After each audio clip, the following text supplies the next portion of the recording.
रहा है, हाँ बोल रहा है दौड़ रहा है। चलिए आ जाइए, तो एकदम क्लास शुरू होता है। देखिए कमेंट लीजिए, चल रहा है ना जी ऑनलाइन। हाँ अब बोल रहा है, चलने लगा है। अब देखिए मेरे मोबाइल में चल रहा है, दौड़ रहा है, हाँ बोल रहा है दौड़ रहा है। जानते हैं रात में भर रात हम सोचे क्या सोचे हैं पता है? मोबाइल को लेकर सोचे, मोबाइल, ठीक है मोबाइल।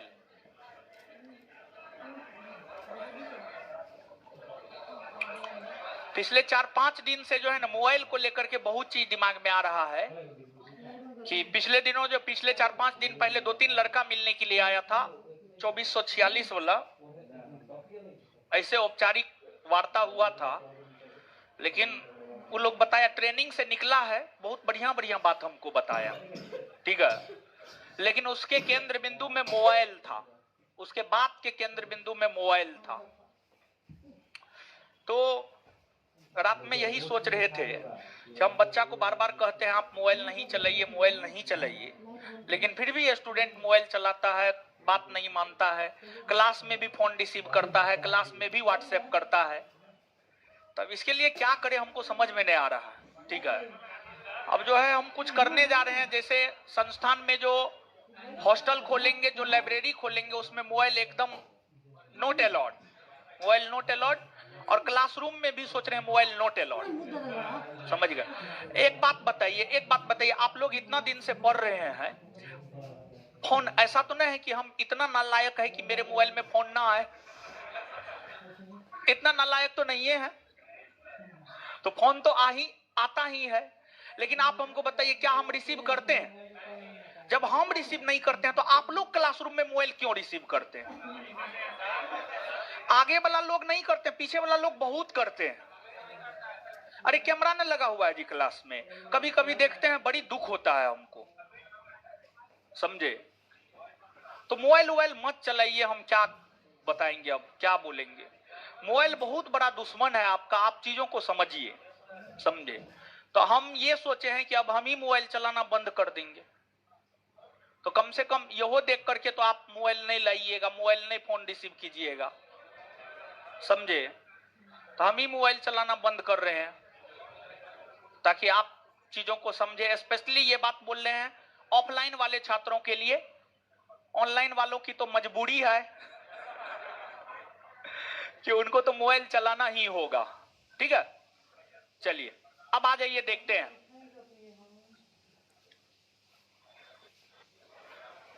1857 का विद्रोह।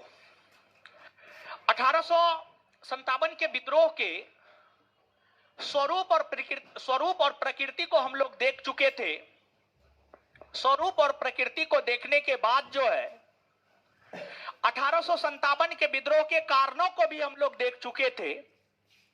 अब कारण के बाद जिन चीजों को हमें देखना है वह है 1857 के विद्रोह का प्रसार और नेतृत्व करता। 1857 के विद्रोह का प्रसार और नेतृत्व करता। तो 1857 का विद्रोह किस क्षेत्र में हुआ, और जो है आपको किस क्षेत्र में नेतृत्व किसने किया, और किस क्षेत्र में विद्रोह को दबाया किसने, इस बात की चर्चा आज हम आपके साथ करेंगे। देखिए आप सब लोग जानते हैं कि 1857 के विद्रोह की शुरुआत 10 मई 1857 से उत्तर प्रदेश के मेरठ से हुआ, हाँ या ना? हाँ। 1857 के विद्रोह की शुरुआत 10 मई 1857 से उत्तर प्रदेश के मेरठ से, और इसकी शुरुआत विद्रोही सिपाहियों ने किया था। ये वैसे सिपाही थे जो अंग्रेजों के अधीन सेवा दे रहे थे, ये वैसे सिपाही थे जो अंग्रेजों के अधीन सेवा दे रहे थे, लेकिन अंग्रेजों ने इन सिपाहियों का इतना अधिक शोषण किया कि ये सिपाही विद्रोह करने को मजबूर हो गए और फिर अंततः इन सिपाहियों ने विद्रोह किया।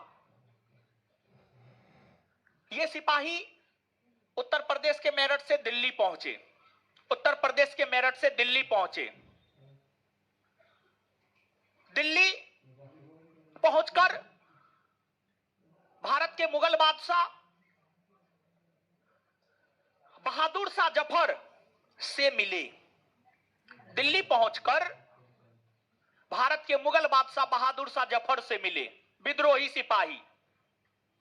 और विद्रोही सिपाहियों ने बहादुर शाह जफर से यह निवेदन किया कि बहादुर शाह जफर राष्ट्रीय स्तर पर इस विद्रोह का नेतृत्व करे। लेकिन जब बहादुर शाह जफर से निवेदन किया गया तो बहादुर शाह जफर कहा ना, हम ना करेंगे। हम कैसे करेंगे नेतृत्व? हमारे पास ना खजाना है कि हम सैनिकों को वेतन दे सके, हमारे पास ना सैनिक है। हम इतना नालायक है कि मेरे मोबाइल में फोन ना आए, इतना नालायक तो नहीं है। तो फोन तो आता ही है, लेकिन आप हमको बताइए क्या हम रिसीव करते हैं? जब हम रिसीव नहीं करते हैं तो आप लोग क्लासरूम में मोबाइल क्यों रिसीव करते हैं? आगे वाला लोग नहीं करते, पीछे वाला लोग बहुत करते हैं। अरे कैमरा न लगा हुआ है जी क्लास में, कभी कभी देखते हैं, बड़ी दुख होता है हमको, समझे? तो मोबाइल मत चलाइए। हम क्या बताएंगे, अब क्या बोलेंगे? मोबाइल बहुत बड़ा दुश्मन है आपका, आप चीजों को समझिए, समझे? तो हम ये सोचे हैं कि अब हम ही मोबाइल चलाना बंद कर देंगे। तो कम से कम यहो देख करके तो आप मोबाइल नहीं लाइएगा, मोबाइल नहीं फोन रिसीव कीजिएगा, समझे? तो हम ही मोबाइल चलाना बंद कर रहे हैं ताकि आप चीजों को समझे। स्पेशली ये बात बोल रहे हैं ऑफलाइन वाले छात्रों के लिए। ऑनलाइन वालों की तो मजबूरी है कि उनको तो मोबाइल चलाना ही होगा। ठीक है, चलिए अब आ जाइए, देखते हैं।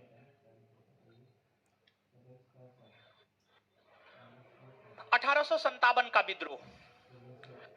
1857 के विद्रोह के स्वरूप और प्रकृति को हम लोग देख चुके थे। स्वरूप और प्रकृति को देखने के बाद जो है 1857 के विद्रोह के कारणों को भी हम लोग देख चुके थे। अब कारण के बाद जिन चीजों को हमें देखना है वह है 1857 के विद्रोह का प्रसार और नेतृत्व करता। 1857 के विद्रोह का प्रसार और नेतृत्व करता। तो 1857 का विद्रोह किस किस क्षेत्र में हुआ और जो है आपको किस क्षेत्र में नेतृत्व किसने किया और किस क्षेत्र में विद्रोह को दबाया किसने, इस बात की चर्चा आज हम आपके साथ करेंगे। देखिए, आप सब लोग जानते हैं कि 1857 के विद्रोह की शुरुआत 10 मई 1857 से उत्तर प्रदेश के मेरठ से हुआ। हाँ या ना? हाँ। 1857 के विद्रोह की शुरुआत 10 मई 1857 से उत्तर प्रदेश के मेरठ से, और इसकी शुरुआत विद्रोही सिपाहियों ने किया था। ये वैसे सिपाही थे जो अंग्रेजों के अधीन सेवा दे रहे थे। ये वैसे सिपाही थे जो अंग्रेजों के अधीन सेवा दे रहे थे, लेकिन अंग्रेजों ने इन सिपाहियों का इतना अधिक शोषण किया कि ये सिपाही विद्रोह करने को मजबूर हो गए और फिर अंततः इन सिपाहियों ने विद्रोह किया। ये सिपाही उत्तर प्रदेश के मेरठ से दिल्ली पहुंचे। उत्तर प्रदेश के मेरठ से दिल्ली पहुंचे। दिल्ली पहुंचकर भारत के मुगल बादशाह बहादुर शाह जफर से मिले। दिल्ली पहुंचकर भारत के मुगल बादशाह बहादुर शाह जफर से मिले विद्रोही सिपाही, और विद्रोही सिपाहियों ने बहादुर शाह जफर से यह निवेदन किया कि बहादुर शाह जफर राष्ट्रीय स्तर पर इस विद्रोह का नेतृत्व करे। लेकिन जब बहादुर शाह जफर से निवेदन किया गया तो बहादुर शाह जफर कहा, ना, हम ना करेंगे। हम कैसे करेंगे नेतृत्व? हमारे पास ना खजाना है कि हम सैनिकों को वेतन दे सके, हमारे पास ना सैनिक है कि हम उन सैनिकों के नेतृत्व में विद्रोह कर सके। तो बहादुर शाह जफर ने विद्रोह का नेतृत्व करने से मना कर दिया। लेकिन बहादुर शाह जफर की पत्नी जीनत महल थी। जीनत महल बड़ी साहसी महिला थी। जीनत महल ने बहादुर शाह जफर को मोटिवेट की कि ना, कुछ भी है तो आप बादशाह है ना, हो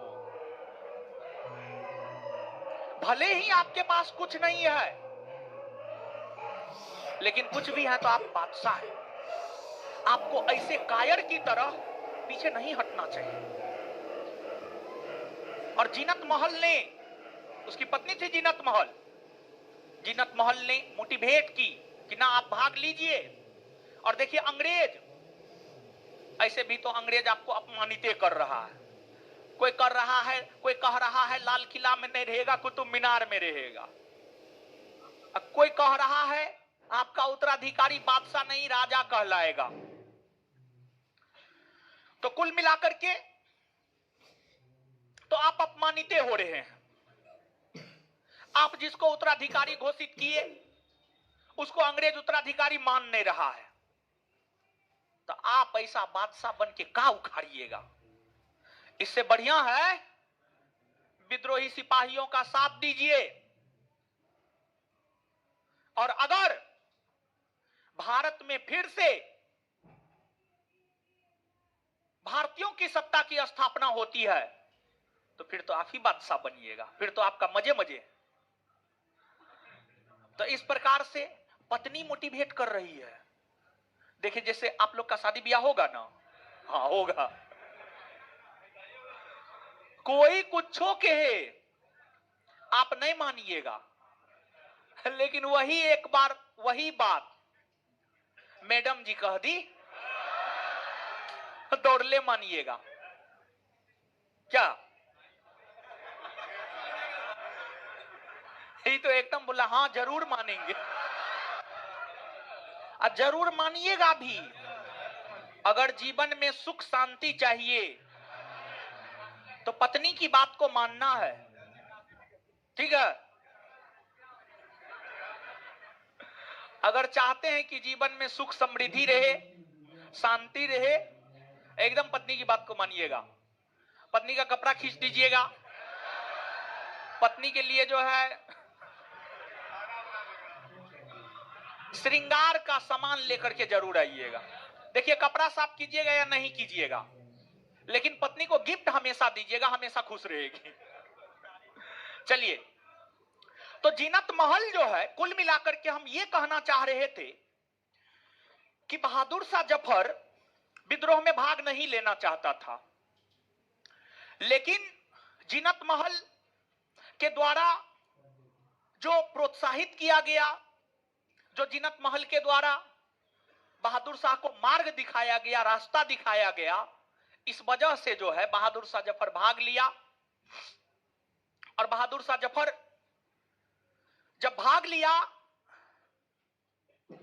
तो विद्रोही सिपाहियों ने बहादुर शाह जफर को भारत का बादशाह घोषित कर दिया। कहां का? भारत का। पूरे भारत के बादशाह आप हैं,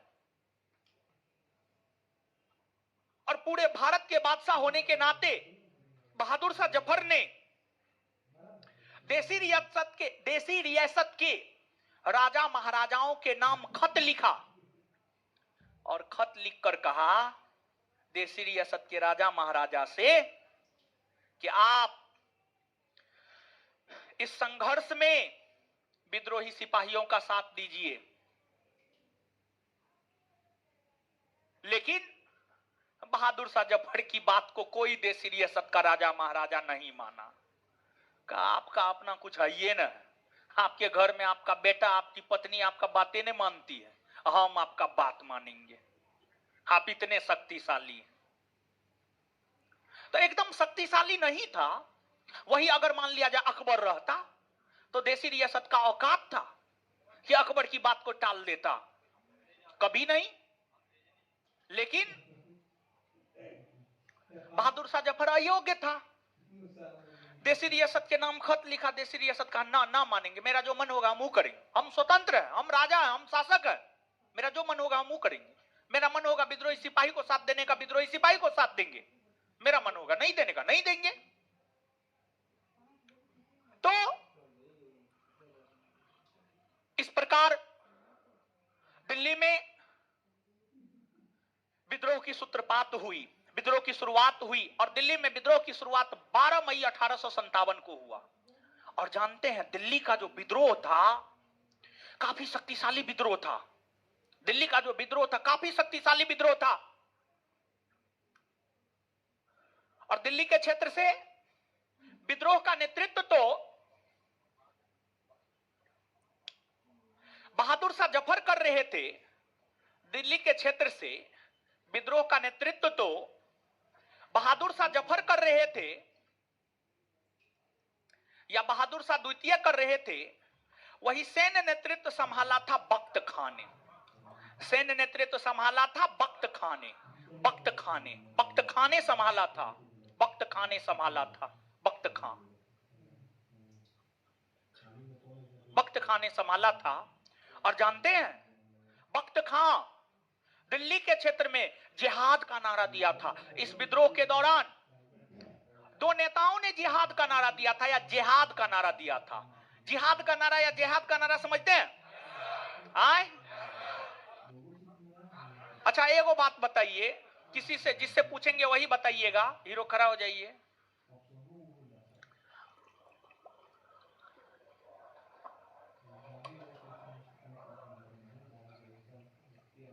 बाबर किस युद्ध के दौरान जिहाद का नारा दिया था? खानवा का युद्ध। बहुत बढ़िया, बैठ जाइए।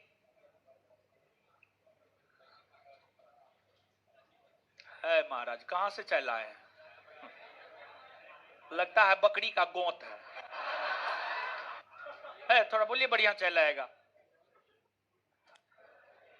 बकरी का गोंत समझते हैं? बकरी जो सुसु करता है।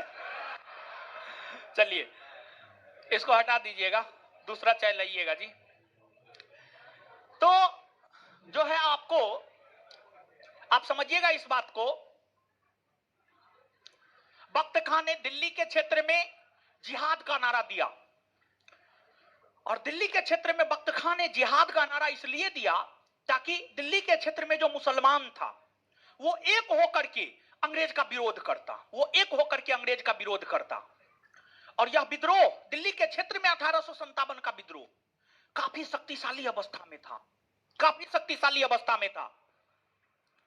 और इतनी अधिक शक्तिशाली अवस्था में दिल्ली के क्षेत्र में 1857 का विद्रोह था कि इस विद्रोह को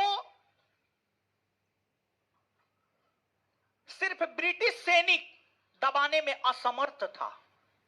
दिल्ली के क्षेत्र में विद्रोह को दबाने में जो है ब्रिटिश सैनिक असमर्थ था। ब्रिटिश सैनिक असमर्थ था, जिस वजह से ब्रिटिश सैनिकों ने दिल्ली के क्षेत्र में विद्रोह को दबाने को लेकर पंजाब के भीतर कई सारे छोटे छोटे देसी रियासत हुआ करते थे। जैसे नाभा हो गया, यह पंजाब का देसी रियासत था। फिर कश्मीर का देसी रियासत हो गया। 1857 के विद्रोह को दिल्ली के क्षेत्र में दबाने हेतु 1857 के विद्रोह को दिल्ली के क्षेत्र में दबाने हेतु पंजाब और कश्मीर के देसी रियासत के राजा महाराजाओं से साथ लिया गया। पंजाब और कश्मीर के देसी रियासत के राजा महाराजाओं से साथ लिया गया। और अगर पंजाब और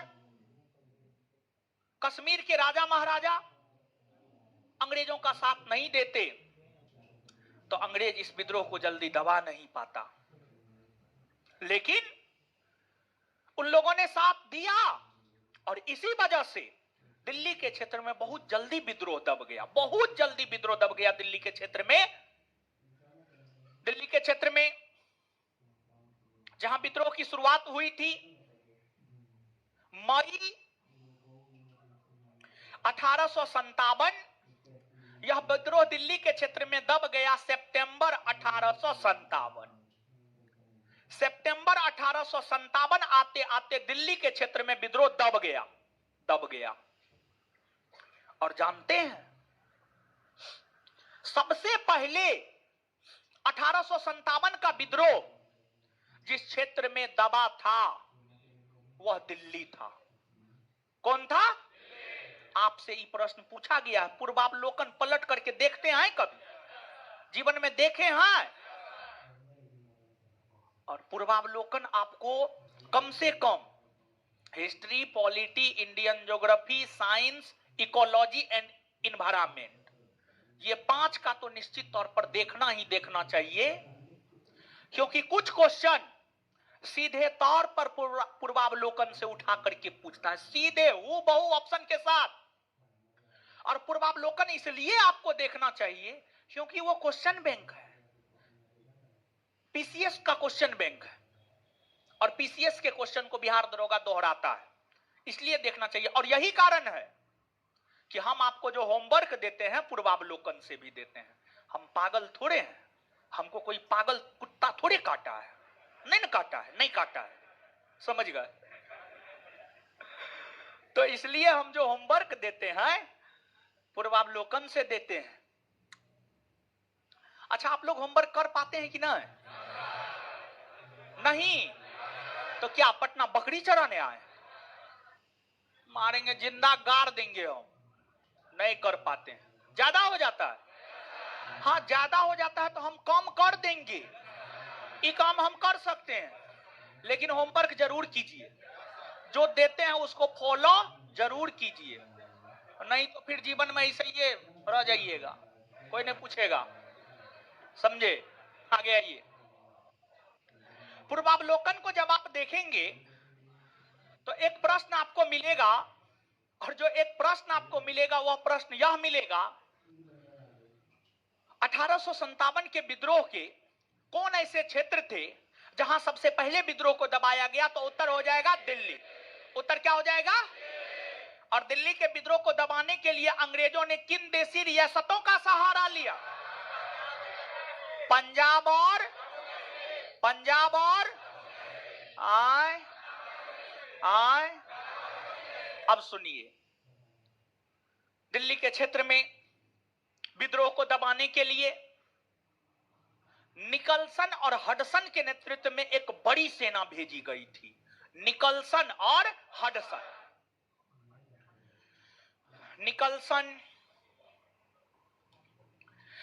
हडसन के नेतृत्व में एक बहुत बड़ी सेना भेजी गई थी। और निकलसन और हडसन के नेतृत्व में जो बड़ी सेना भेजी गई थी, इस विद्रोह को दबाने के क्रम में निकलसन मारा गया। और जानते हैं, अंग्रेजों के लिए अंग्रेजों के जान का कीमत बहुत अधिक था। अंग्रेज किसी का जान ले कोई दिक्कत नहीं, कोई फर्क नहीं पड़ता है, लेकिन कोई भारतीय अंग्रेज का जान ले बहुत दिक्कत। जब निकलसन मारा गया तो अंग्रेज सैनिक और भी उग्र हो गया, और तब फिर हडसन के नेतृत्व में जाकर इस विद्रोह को दबा दिया गया। और हडसन के नेतृत्व में जब विद्रोह दिल्ली में दबने लगे तो अब जो है बहादुर शाह जफर भागकर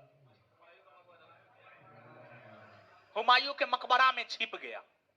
हुमायूं के मकबरा में छिप गया। बहादुर शाह जफर नहीं मिल रहा था, अंग्रेजों को गुस्सा आ रहा था। उसके बेटा पोता सबको मौत के घाट उतार दिया। बहादुर शाह जफर के बेटा को, उसके पोता को, उसके पोता की हत्या अंग्रेजों ने कर दी। जीनत महल विवश हो गई। जीनत महल विवश हो गई बताने को कि बहादुर शाह जफर छिपा हुआ कहां है। जो जीनत महल आगे बढ़ाई थी, चलिए महाराज नेतृत्व कीजिए, वही जीनत महल की सूचना पर अंग्रेज बहादुर शाह जफर को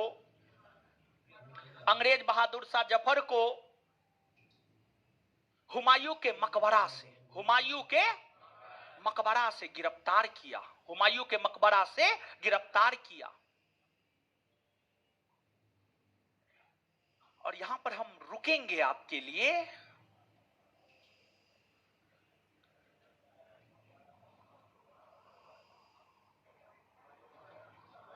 चलिए खड़ा हो जाइए। हाँ, खड़ा हो जाइए। हाँ, आराम से सोच करके जवाब देना है, अकबकाना ना है, ठीक है। ताजमहल का पूर्ववर्ती मकबरा, ताजमहल का उत्तरवर्ती मकबरा, ताजमहल का फुहर या नकल, बीबी का मकबरा। बहुत बढ़िया, बैठ जाइए। चलिए, तो अब देखिएगा, और एक बात और बता दीजिए, मुगलों का कब्रिस्तान आए, हुमायूं का। अच्छा, एक और क्वेश्चन हम जानना चाहते हैं, एक बात और जानना चाहते हैं, लेकिन हम जिसको खोज रहे हैं वो नजर ही नहीं आ रही है।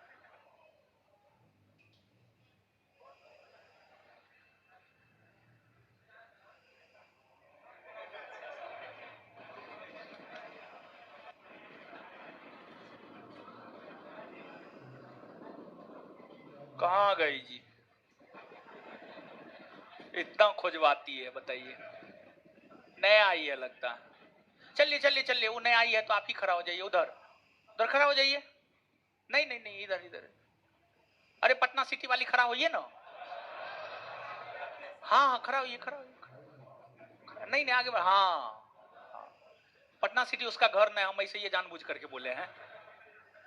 लड़का सब इतना छिछोरा होता है कि क्या कहे। बोलिए, हुमायूं के मकबरे का वास्तुकार कौन था? है? मारेंगे, मुंह तोड़ देंगे। मिर्जा गयास बेग कौन था? है? गयास बेग, सही है, बता दी। बैठ जाइए।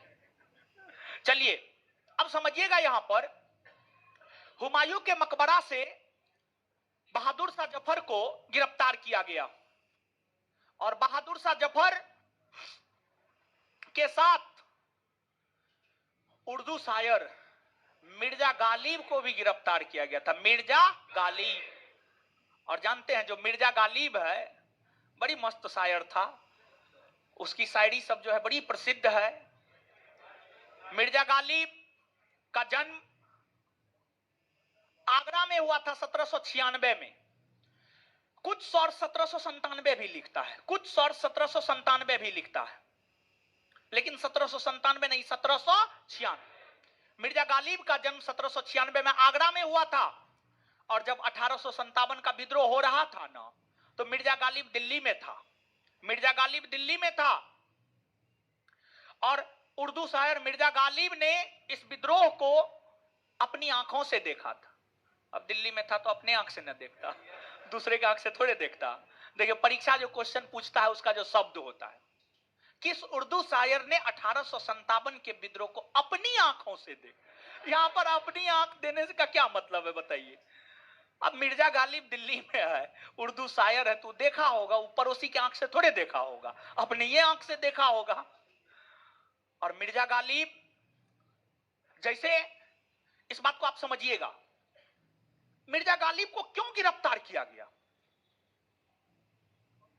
मिर्जा गालिब थोड़े जाकर के तलवार चला रहा था, लेकिन फिर भी मिर्जा गालिब को भी गिरफ्तार किया गया। क्यों?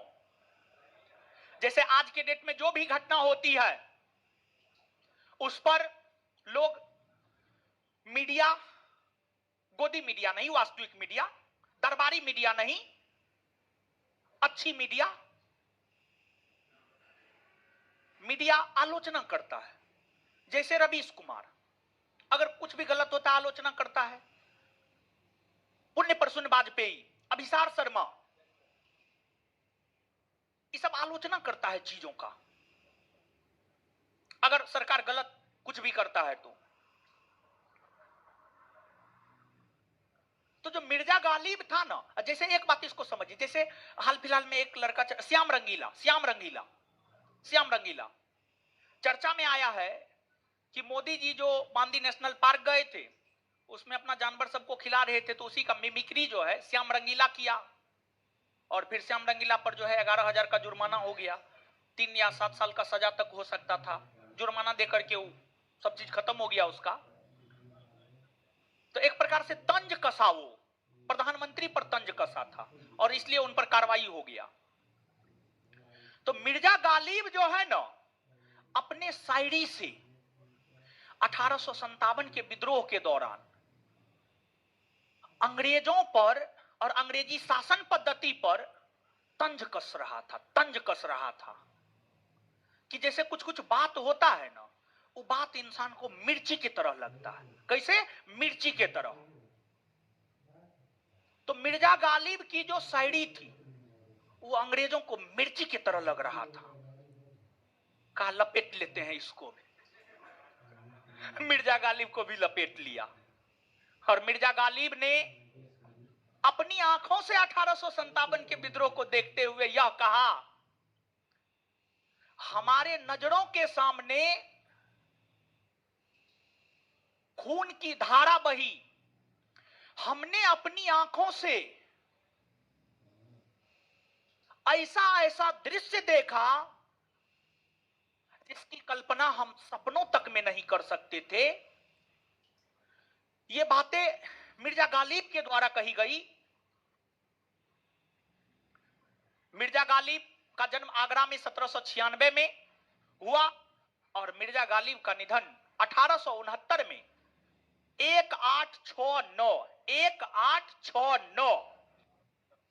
1869 में दिल्ली में हुआ।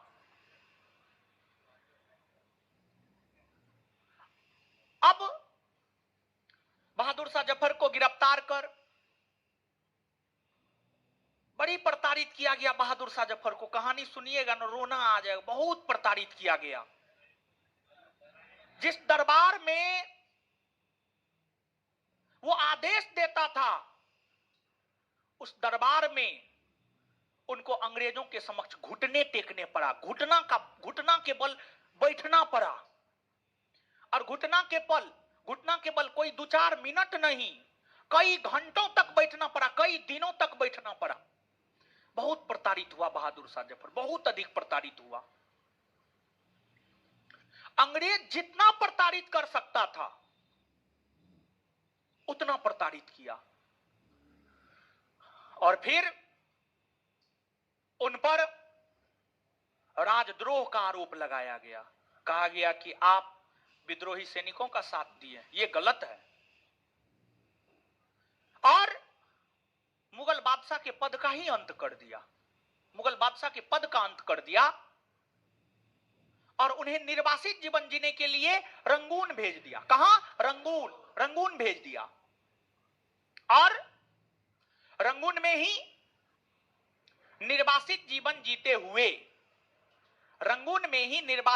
जीते हुए बहादुर शाह जफर का 1862 में निधन हो गया। 1862 में निधन हो गया, और बहादुर शाह जफर की इच्छा थी कि उन्हें कम से कम भारत का 2 गज जमीन दफनाने के लिए दे दिया जाए, लेकिन अंग्रेज कहा ना, एकदम ना, आपको हम भारत में दफनाने देंगे ना, ऐसा कभी नहीं हो सकता है। तो बहादुर शाह जफर ने जिस भारत में शासन किया, उस भारत की 2 गज जमी भी उन्हें दफनाने के लिए नहीं मिला और उन्हें रंगून में ही दफना दिया गया, रंगून में ही दफना दिया गया। अर्थात इनका मकबरा भी कहां है? रंगून में, रंगून में। कुछ मुगल बादशाह हैं जिनका मकबरा भारत से बाहर है, जैसे बाबर, जहांगीर, बहादुर शाह जफर। बाबर, जहांगीर, बहादुर शाह जफर।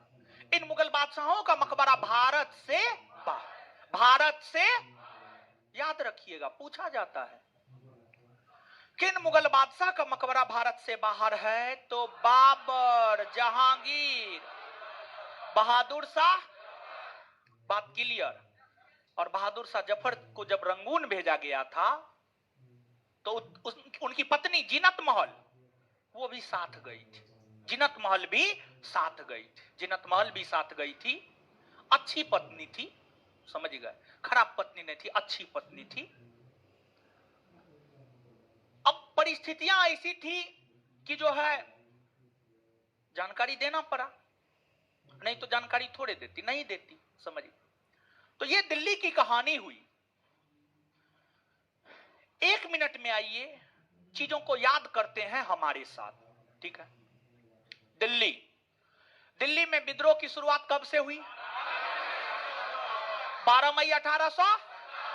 दिल्ली में विद्रोह की शुरुआत कब से हुई है? 12 मई 1800। दिल्ली से नेतृत्व किसने किया? बहादुर शाह जफर या बहादुर शाह? दिल्ली से नेतृत्व किसने किया? सैन्य नेतृत्व किसने किया? सैन्य नेतृत्व किसने किया? दिल्ली में विद्रोह कब से कब तक चला? सबसे पहले 1857 के विद्रोह को कहां दबाया गया? कहां दबाया गया?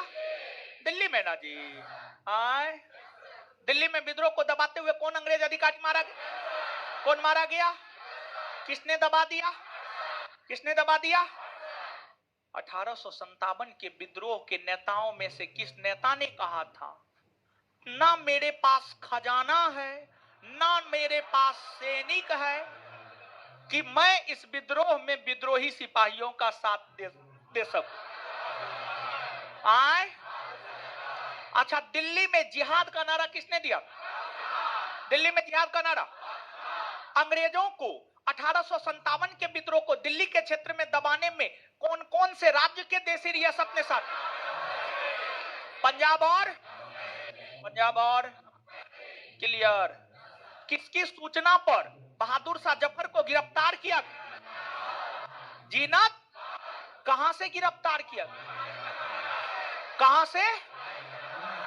हुमायूं के मकबरा से, हुमायूं के। अच्छा, उन्हें रंगून भेज दिया, रंगून में मर गया वो। कब मरा? 1800। उनका मकबरा कहां है?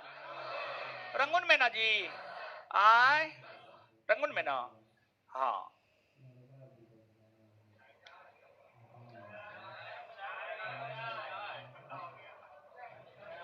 नहीं, गर्मी होगा, गर्मी का मौसम है ना।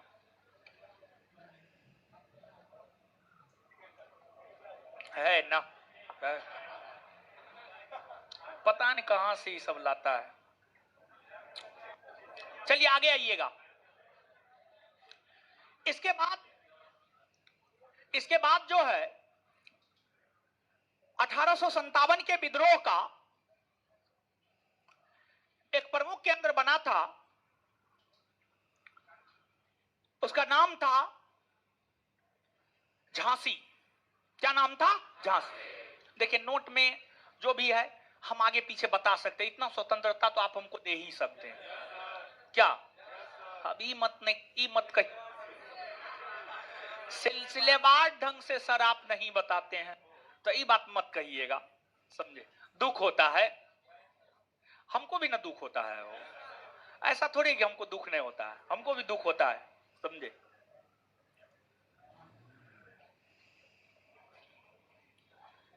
बताइए, जिसको इतना समझना है वो क्या तैयारी करेगा।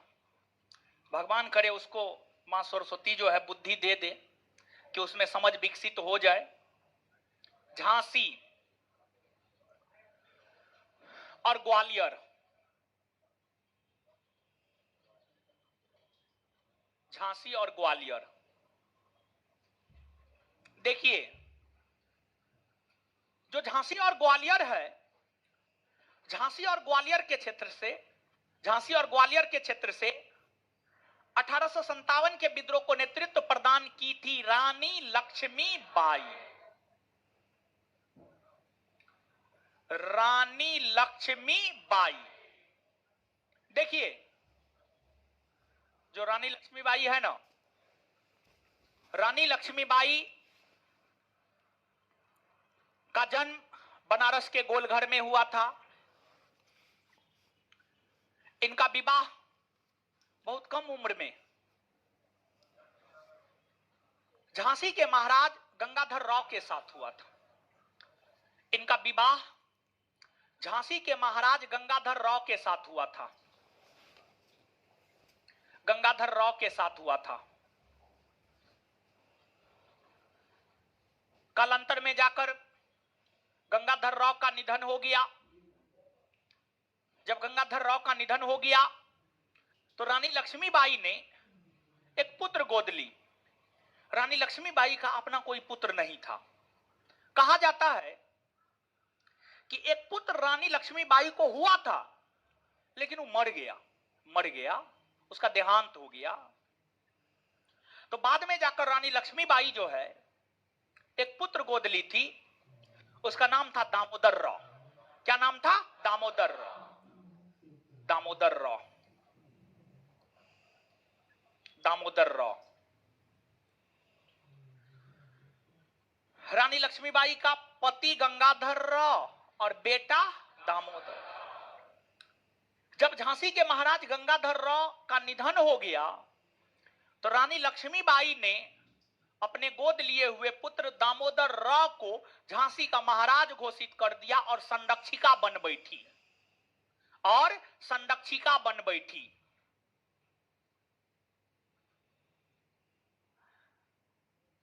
लेकिन अंग्रेजों ने दामोदर राव को झांसी का महाराज नहीं माना, गद्दी से अपदस्थ कर दिया और कहा कि ये तो आपका अपना पुत्र है ही नहीं है, ये तो आपका अपना पुत्र है ही नहीं है, तो हम इसको काहे मानेंगे, नहीं मानेंगे। तो झांसी का क्षेत्र इनसे ले लिया गया, जिस वजह से रानी लक्ष्मीबाई जो है झांसी के क्षेत्र से 1857 के विद्रोह में भाग ली। झांसी और ग्वालियर दोनों क्षेत्र से इस विद्रोह का नेतृत्व रानी लक्ष्मीबाई ही की थी। और रानी लक्ष्मीबाई कड़ी टक्कर दी थी। रानी लक्ष्मीबाई झांसी के क्षेत्र से इस विद्रोह में अंग्रेजों को कड़ी टक्कर दी थी और झांसी के क्षेत्र में विद्रोह को दबाने के लिए जनरल ह्यूरोज को भेजा गया था। जनरल ह्यूरोज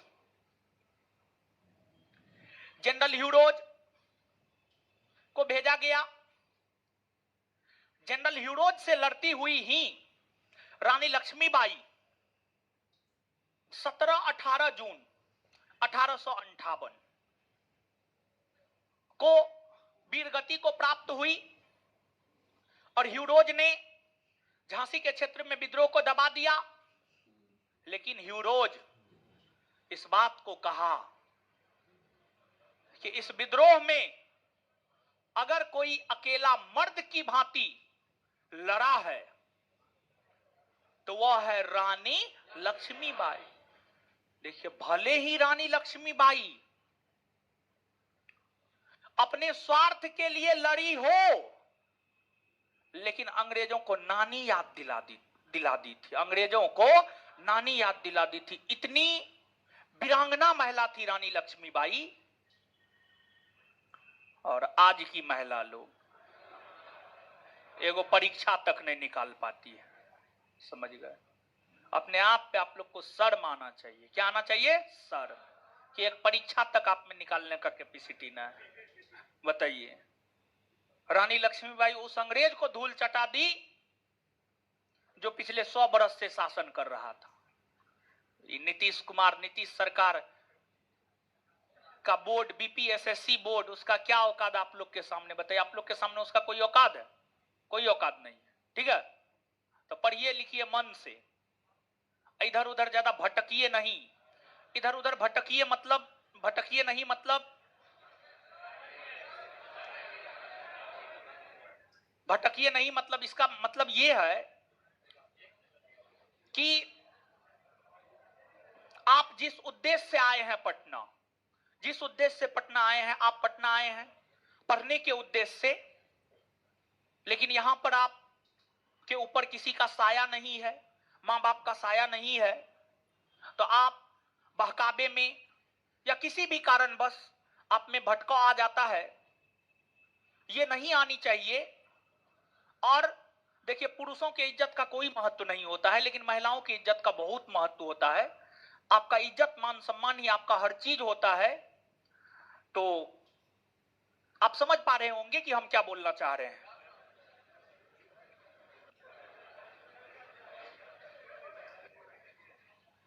जनरल हीरो रानी लक्ष्मीबाई को एक मर्द की संज्ञा दी। किसकी संज्ञा दी? मर्द, मर्द की संज्ञा दी।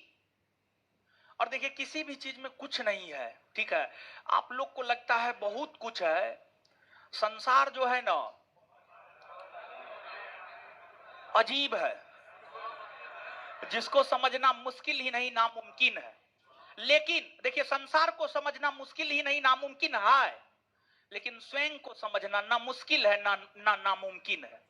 स्वयं को समझना बहुत आसान है, स्वयं को कंट्रोल में रखना बहुत आसान है। अरे कोई भी काम करने से पहले एक बार अपने माँ बाप के विषय में सोचिए ना जी। स्पेशली हम लड़की लोग को बोल रहे हैं, एक बार अपने माँ बाप के विषय में सोच लीजिए। देखिए, ये सब बात इसलिए हमको कहना पड़ रहा है कि पिछले दिनों जो है एक ऐसी संगीन घटना हमारे नजर में आई है कि हम आपके साथ शेयर नहीं कर सकते हैं। और वो संस्थान की कोई लड़की थी। तो बड़ी गलत घटना हमारे संगीन में आया और उसमें हमको दखल देना पड़ा और बहुत कुछ हुआ उसमें, समझे। इससे ज्यादा हम आपको कुछ नहीं कह सकते हैं। पटना आप आए हैं, आप स्वतंत्र हैं, इसका क्या मतलब कुछ भी कर ले, ऐसा तो नहीं ना है जी। ठीक है, माँ बाप बताइए पढ़ने लिखने के लिए भेजा, पढ़िए लिखिए, फालतू चीजों में मत पढ़िए। चलिए, ये आपको झांसी की कहानी हुई, तो एक बार इसको याद कर लेते हैं, फिर आगे बढ़ जाएंगे। झांसी और ग्वालियर, झांसी और ग्वालियर के क्षेत्र से 1857 के विद्रोह को नेतृत्व प्रदान किसने की? किसने की? रानी लक्ष्मीबाई का पति, पति दत्तक पुत्र। अच्छा, जब रानी लक्ष्मीबाई के पति गंगाधर राव का निधन हो गया, गंगाधर राव का निधन हो गया, तो फिर जो है झांसी का महाराज उन्होंने किसे बनाई? दामोदर राव। लेकिन क्या दामोदर राव को अंग्रेज झांसी का महाराज माना? फिर झांसी का क्षेत्र ले लिया। इसलिए रानी लक्ष्मीबाई झांसी और ग्वालियर के क्षेत्र से 1857 के विद्रोह को नेतृत्व प्रदान की। आए हाँ ना। और झांसी के क्षेत्र में विद्रोह को किसने दबाया? किसने दबाया? और रानी लक्ष्मीबाई को एक मर्द की संज्ञा किसने दी? किसने दी? जनरल।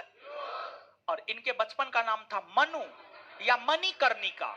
मनु या, इनके बचपन का नाम मनु या, इनके बचपन का नाम मनु या, क्लियर। और इसका जन्म हुआ था बनारस के गोलघर में। बनारस के, इसका जन्म कब हुआ था? सॉरी, कहां हुआ था? बनारस के गोलघर। और इसका मकबरा कहां? ग्वालियर। कहां है मकबरा? कहां है? इसके बाद झांसी के बाद 1857 के विद्रोह का एक केंद्र बना था, उस केंद्र का नाम था कानपुर। क्या नाम था? कानपुर। कानपुर। देखिए, कानपुर, अगर बात हम लोग कानपुर की करें तो जो कानपुर है, कानपुर के क्षेत्र से 1857 के विद्रोह को नेतृत्व प्रदान किया था, उसका नाम था नाना साहब। क्या नाम था? नाना। मोबाइल चला रहे हैं, हाथ ऐसे कीजिए, खड़ा हो जाइए, खड़ा हो जाइए, खड़ा हो जाइए, इधर रेड टी शर्ट के बगल में खड़ा हो जाइए, खड़ा हो जाइए। देखिए, निकल जाइए तो क्लास से आप निकल, नहीं तो हम मोबाइल छोड़ देंगे। दो में से एक काम होगा, या तो आपका मोबाइल चुराएगा या क्लास से निकलिए आप। इतना लेक्चर देते हैं, क्लास आने के साथ बोले हैं, तो इतना जरूरी मोबाइल है तो क्लास आना क्या जरूरी है? भागिए यहां से। चलिए, कानपुर। देखिए, क्लास में आने के साथ ही ना समझाएं। देखिए, आपको विश्वास नहीं हो, रात में मोबाइल पे सोचते सोचते भर रात हमको नींद नहीं हुआ है।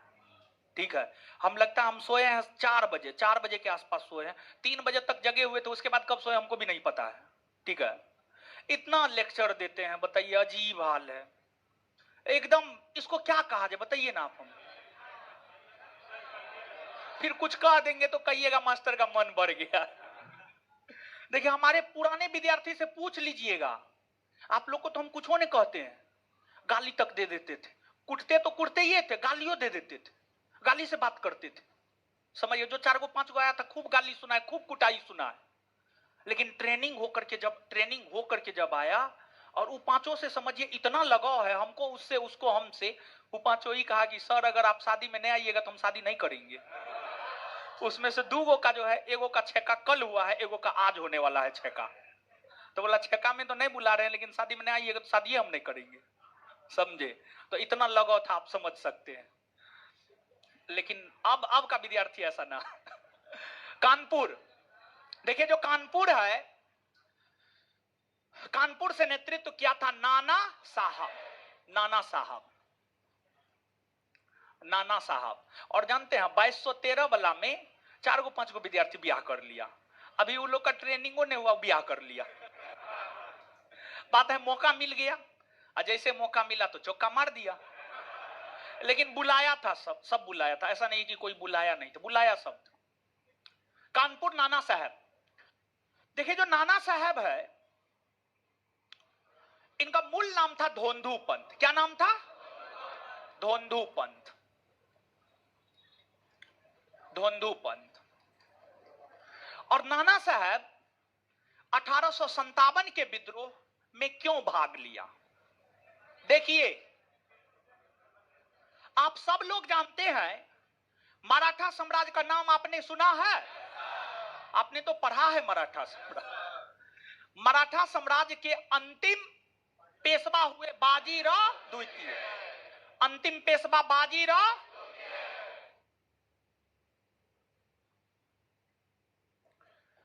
और जो पेशवा पुणे में रहता था ना, पेशवा कहां रहता था? पुणे में। लेकिन पेशवाई के पद का अंत 1818 में कर दिया गया, हाँ या ना? पेशवाई के पद का अंत कब कर दिया गया? 1818 में पेशवाई के पद का अंत कर दिया गया। पेशवाई के पद का अंत कर दिया गया,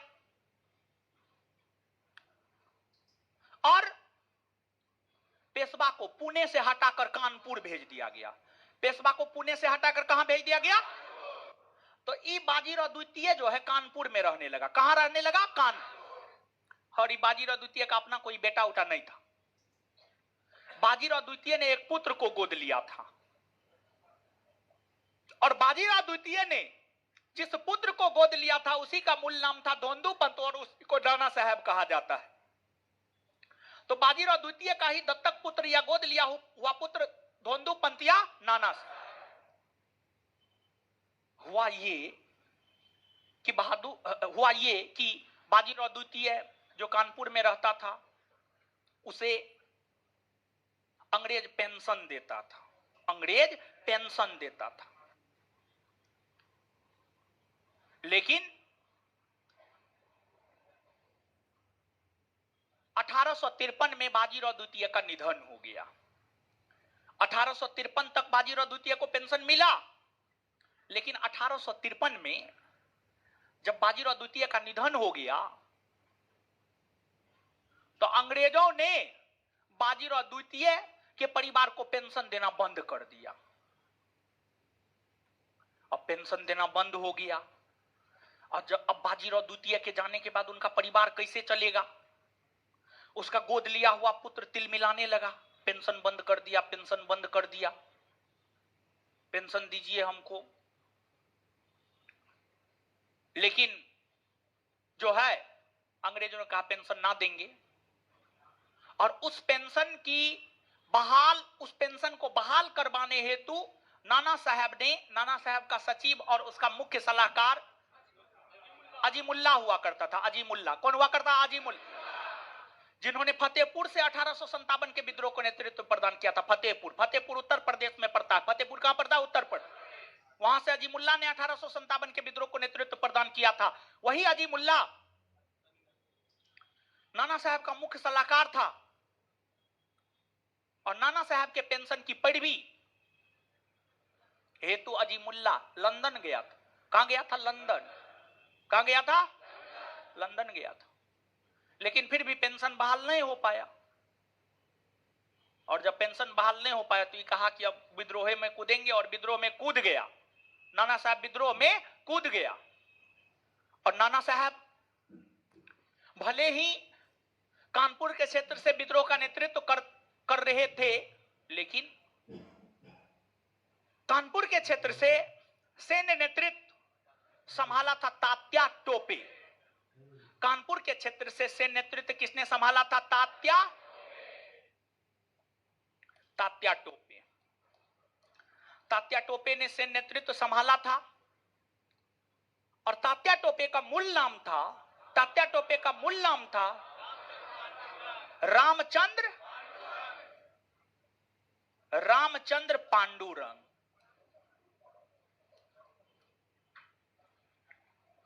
रामचंद्र पांडुरंग, ठीक है।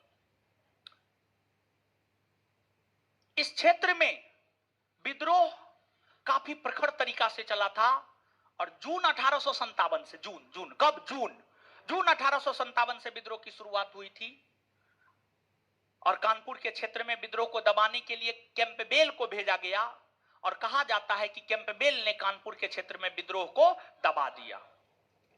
जब विद्रोह कानपुर के क्षेत्र में दबाए जाने लगे तो नाना साहब भागकर नेपाल चला गया। कहां चला गया? नेपाल। और तात्या टोपे अंग्रेजों से जान बचाकर भागने लगे, छिपने लगे। लेकिन कभी कभी दोस्ती और मित्रता भी गलत साबित हो जाता है आपके लिए। तो दोस्ती या मित्रता जो है काफी सोच समझ करके करनी चाहिए, काफी सोच समझ करके दोस्ती या मित्रता करनी चाहिए। तो जो है आपको तात्या टोपे का मित्र था मान सिंह, और मान सिंह ग्वालियर के सिंधिया परिवार से जुड़ा हुआ था। मान सिंह का संबंध था ग्वालियर के सिंधिया परिवार से, और 1857 के विद्रोह में जिस देसी रियासत ने अंग्रेजों का सबसे ज्यादा साथ दिया था वह ग्वालियर का। देख रहे हैं 1857 के विद्रोह में, देखिए, सोचिए, समझिए।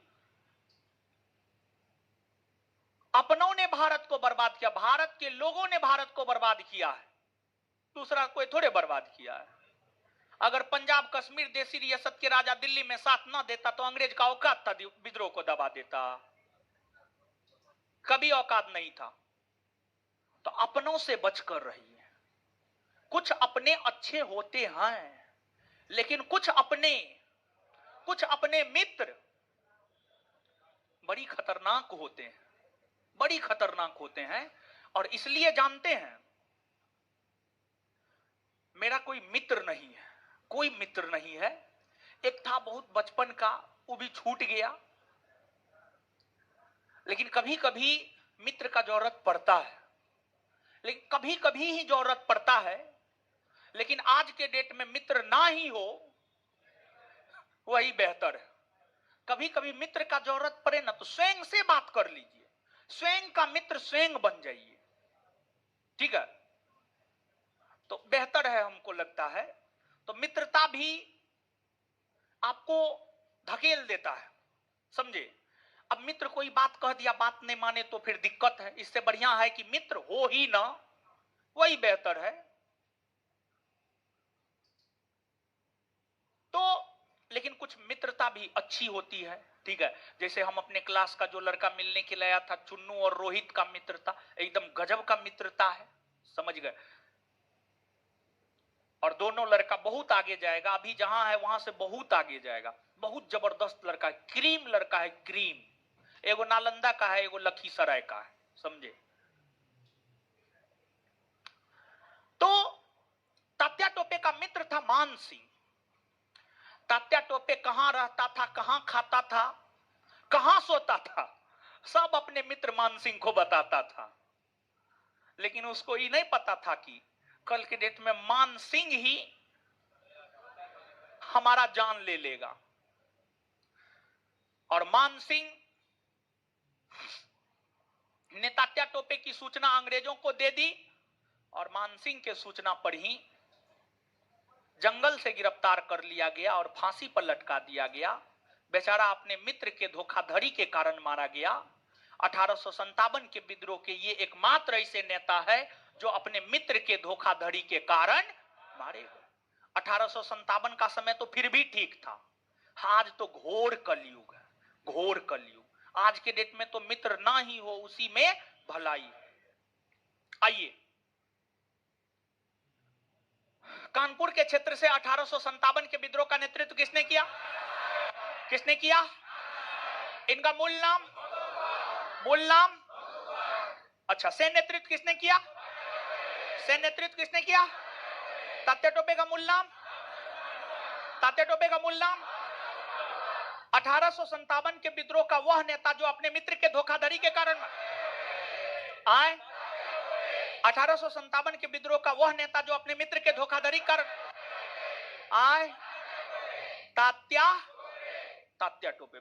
इसके बाद कानपुर के क्षेत्र में विद्रोह को कौन दबाया था? कौन दबाया था? नाना साहब बाद में भागकर कहां चले गए? कहां चले गए? नेपाल ना जी। इसके बाद अगला क्षेत्र है अवध और लखनऊ।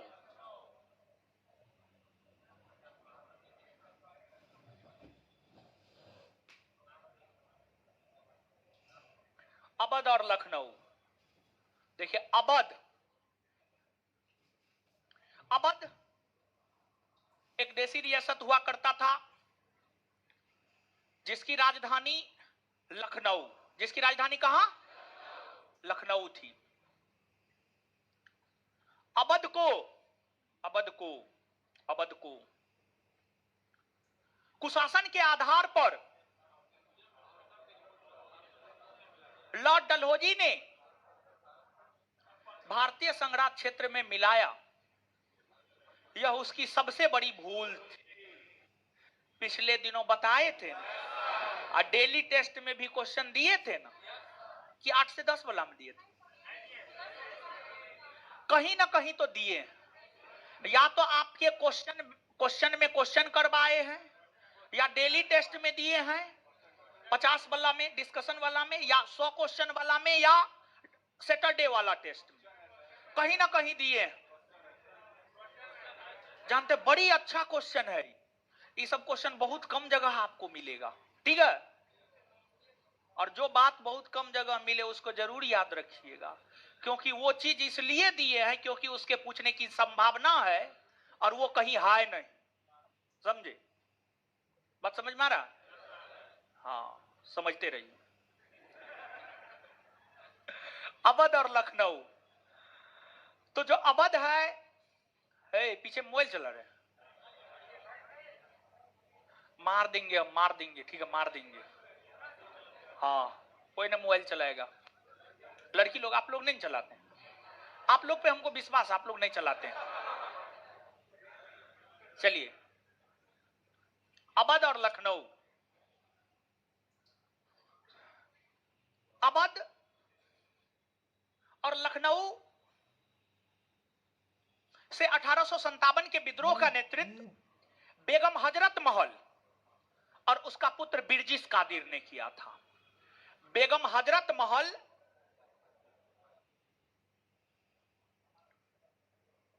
हजरत हजरत महल महल, और बिरजिस का उसका बेटा था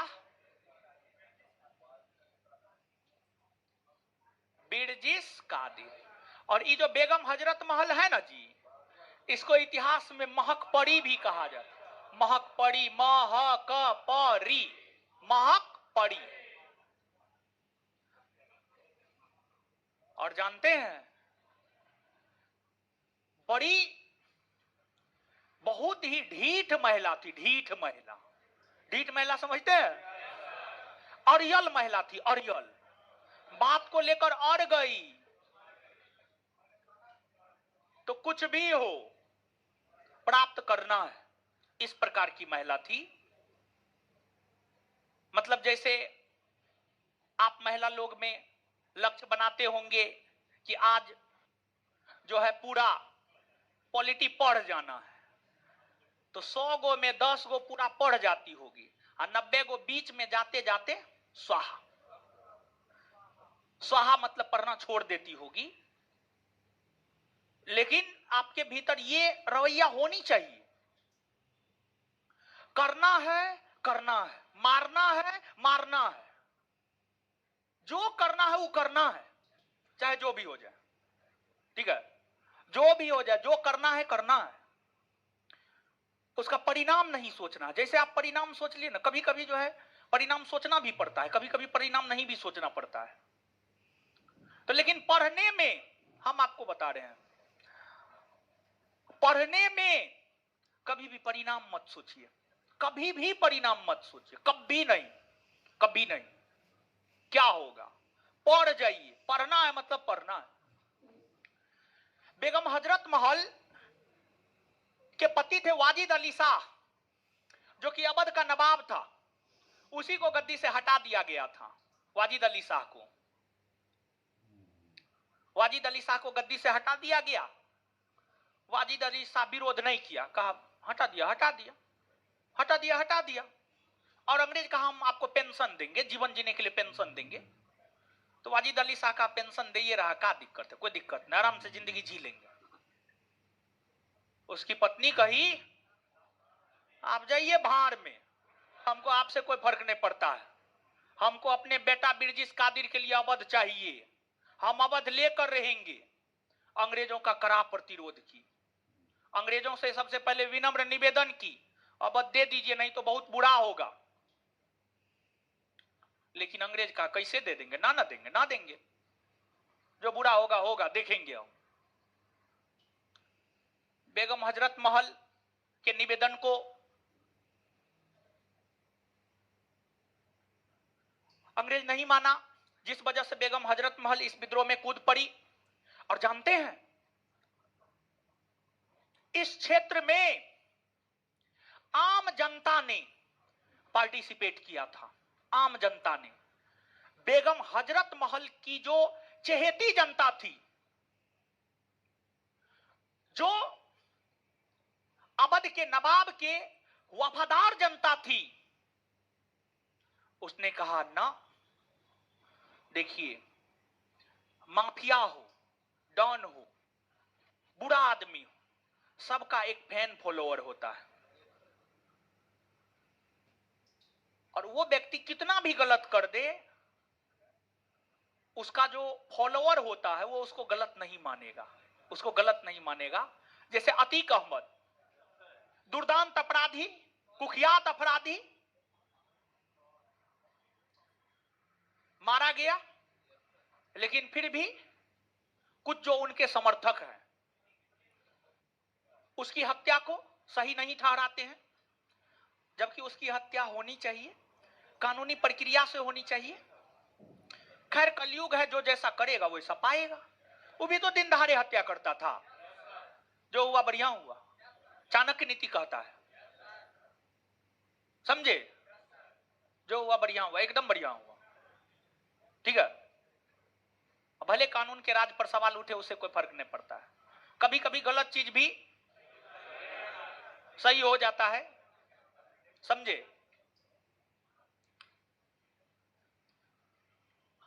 इस क्षेत्र में आम जनता ने पार्टिसिपेट किया था और इसलिए इतिहासकार रामविलास शर्मा इसको 1857 के विद्रोह को जन क्रांति कहता। जन क्रांति कहता ही तो जनता के द्वारा किया गया क्रांति था। स्पेशली उनका फोकस ज्यादा अवध पर था, वो अवध से ज्यादा प्रभावित था और उन्हें लगा अवध में जब आम जनता भाग ले रहा तो अन्य क्षेत्रों में भी आम जनता भाग ले रहा होगा, लेकिन ऐसी बात नहीं थी।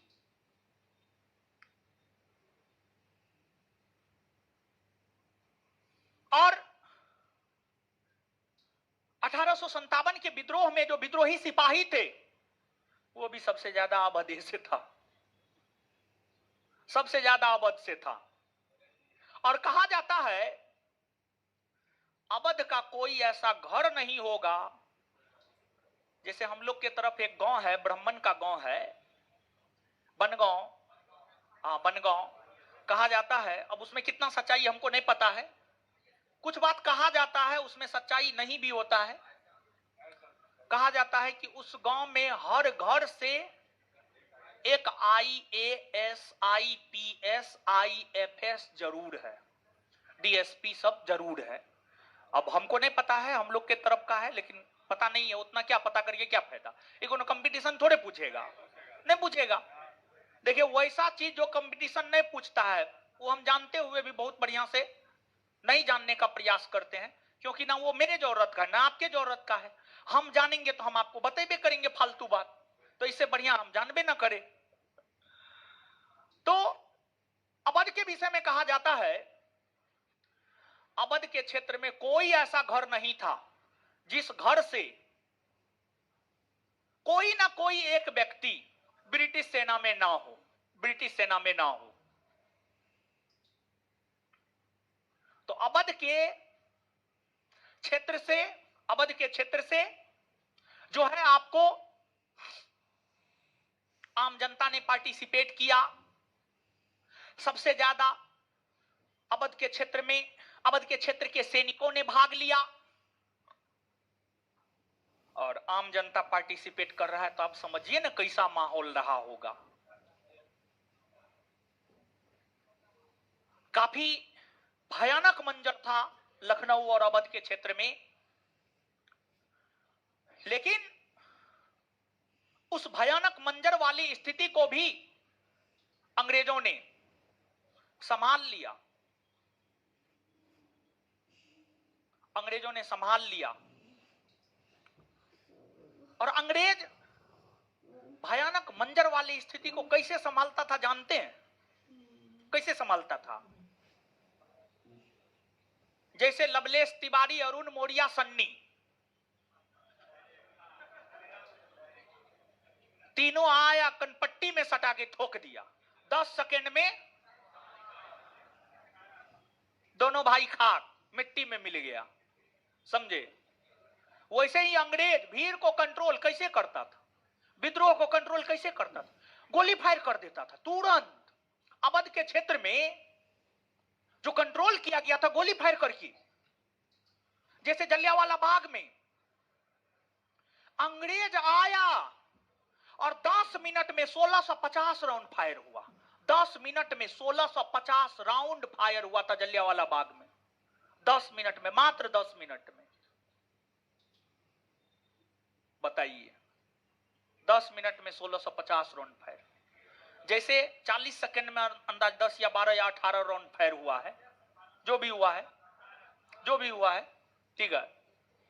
तो अंग्रेज जो है विद्रोह को जो कंट्रोल करता था, फायर फायर फायर, समझ गए? अरे मौत का डर किसको नहीं होता? हम हो, आप हो, या कोई भी हो, या ये हो या ये हो, मौत का डर होता है? मारेंगे मुंह तोड़ के, फांसी पर लटका दे अभी आपको, तब मौत का डर हर किसी को होता है।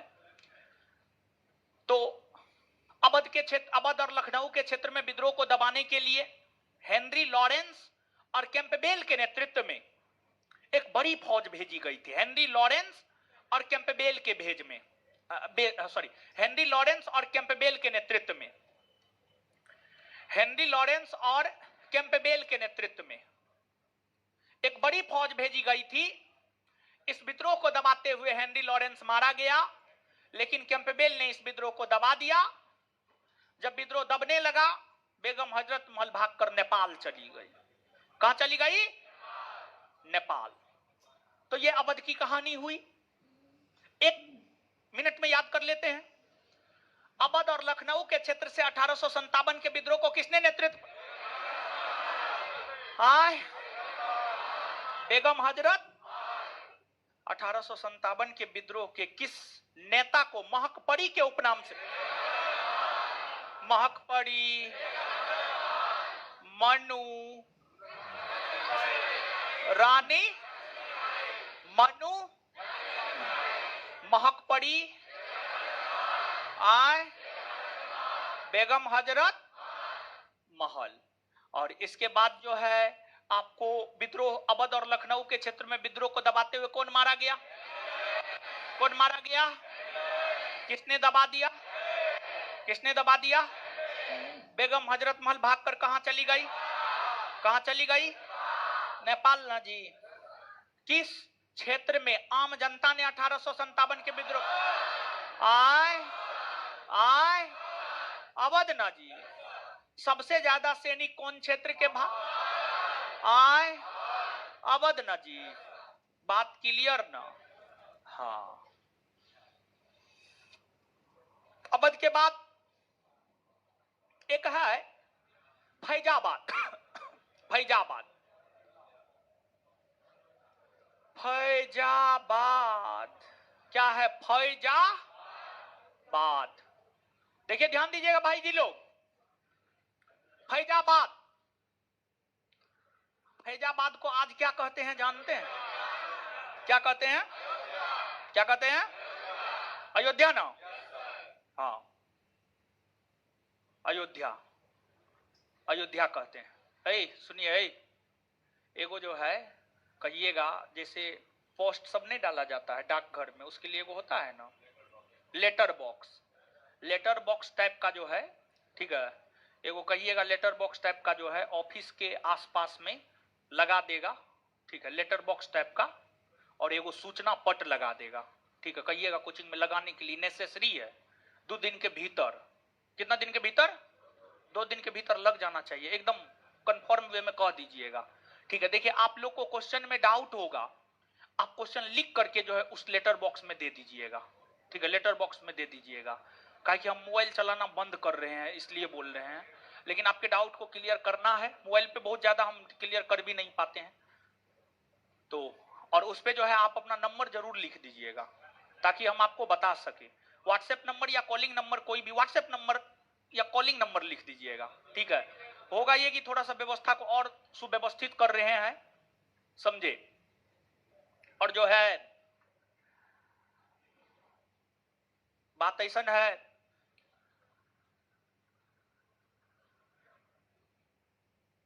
कि जब हम मोबाइल चलाना छोड़ेंगे तो आप भी छोड़ दीजिएगा, पता नहीं हमको ऐसा लगता है, इसलिए हम ये सब कर रहे हैं। फैजाबाद, फैजाबाद जिसको आज अयोध्या कहा जाता है, फैजाबाद के क्षेत्र से 1857 के विद्रोह का नेतृत्व किया था मौलवी अहमदुल्ला। मौलवी अहमदुल्ला, अहमदुल्ला। मेरे इस कदम से कम 100 विद्यार्थी को भी फायदा हो जाए तो मेरा जीवन साकार हो जाएगा, समझ गए। मौलवी अहमदुल्ला, देखिए मौलवी अहमदुल्ला, ये जानते हैं, जैसे मंगल पांडे के विषय में बताए थे, बैरकपुर के 34वीं नेटिव इन्फेक्ट्री था का न था, लेकिन वो रहने वाला कहां का था? उत्तर प्रदेश के बलिया का ना जी। वैसे ही ई नेतृत्व किया था फैजाबाद से, लेकिन फैजाबाद का ये था नहीं, मद्रास का था। दक्षिण भारत के अंतर्गत कहां का था? मद्रास, दक्षिण भारत का रहने वाला था। और अदम्य साहस का था, वीर बहादुर, योग्य सैनिक था, योग्य सेनापति था। ऐसा हम नहीं कह रहे हैं, ऐसा अंग्रेज कहा। अंग्रेजों ने 1857 के विद्रोह के नेताओं में जिस नेता को अदम्य साहस, अदम्य साहसी, वीर, बहादुर और योग्य सेनापति बताया है, वह मौलवी अहमदुल्ला है। और जब मौलवी अहमदुल्ला चलता था ना, ढोल नगाड़े बजाया जाता था, ढोल नगाड़ा। सूचना दिया जाता था कि मोहम्मद मौलवी अहमदुल्ला इस क्षेत्र से गुजर रहा है। हाँ, बैंड पार्टी। हाँ, इनका अपना एक अलग रुतबा था। इनका मुसलमानों के बीच एक जबरदस्त पकड़ था। मुसलमानों ही नहीं बल्कि हिंदुओं के बीच भी एक जबरदस्त पकड़ था, एक जबरदस्त पेट थी। और इन्होंने भी जिहाद का नारा दिया था। इन्होंने भी जिहाद का नारा दिया था। इन्होंने भारत के हिंदू और मुसलमानों को कहा, आप एक हो जाइए। अगर आप एक नहीं हुए तो फिर ये अंग्रेज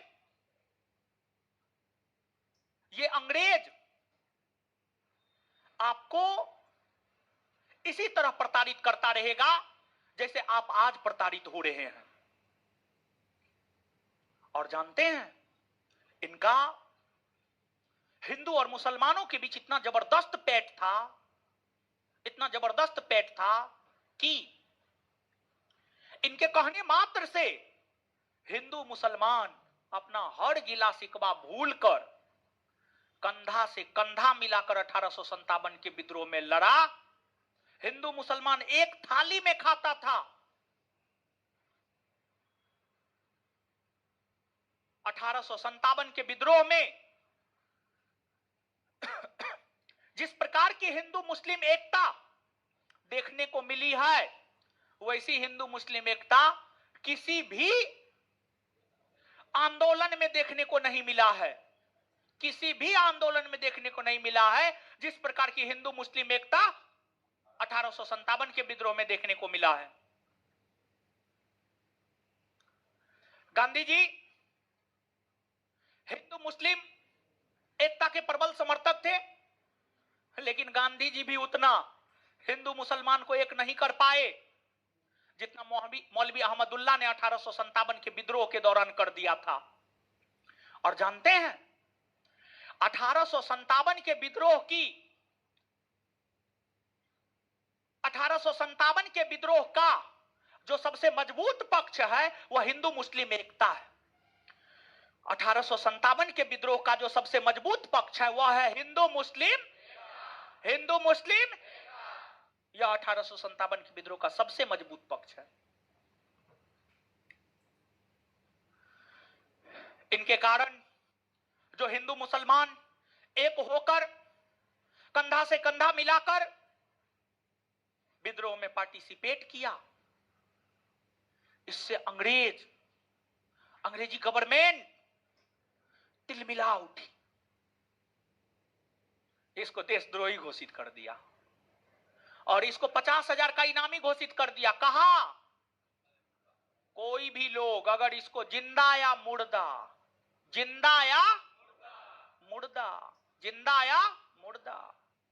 अगर पकड़ के लाएगा, जिंदा या मुर्दा अगर पकड़ के लाएगा तो उसको 50,000 रुपया देंगे। कितना रुपया देंगे? 50,000 रुपया देंगे। 50,000 रुपया देंगे। और जानते हैं,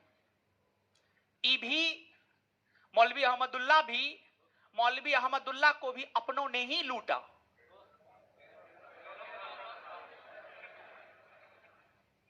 इसके साथ भी धोखाधड़ी अपनों ने ही किया।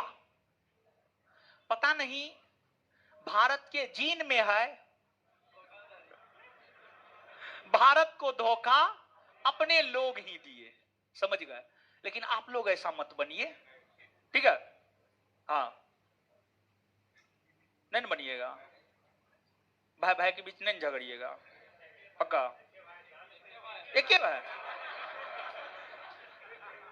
आप 4 भाई, 2 भाई, झगड़िएगा नहीं ना, पक्का ना? बीवी आ जाएगी तब झगड़िएगा, अभी तो नहीं है झगड़िएगा, बीवी का बात नहीं मानिएगा, फिर जीवन में सुख शांति कैसे होगा। देखिए देखिए, मध्यम मार्ग को अपनाना है, मध्यम मार्ग, मध्यम मार्ग। हाँ बाबा तो बन में करे। चलिए, तो मौलवी अहमदुल्ला भी अपनों का ही शिकार हुआ। एक राजा थे, उन्होंने ही इसका सूचना दे दिया, ठीक है, और फिर इनकी हत्या कर दी गई। ये तो फैजाबाद की कहानी हुई, तो यहां पर इसको याद कर लेते, फिर आगे बढ़ेंगे। 1857 के विद्रोह में फैजाबाद से नेतृत्व किसने किया? किसने किया? 50,000 का इनामी कौन था? कौन था? मौलवी अहमदुल्ला। इसके बाद जो है 1857 के विद्रोह के दौरान जिहाद का नारा इन्होंने दिया था। हाय, जिहाद का नारा दो नेता दिया था, बख्त खां और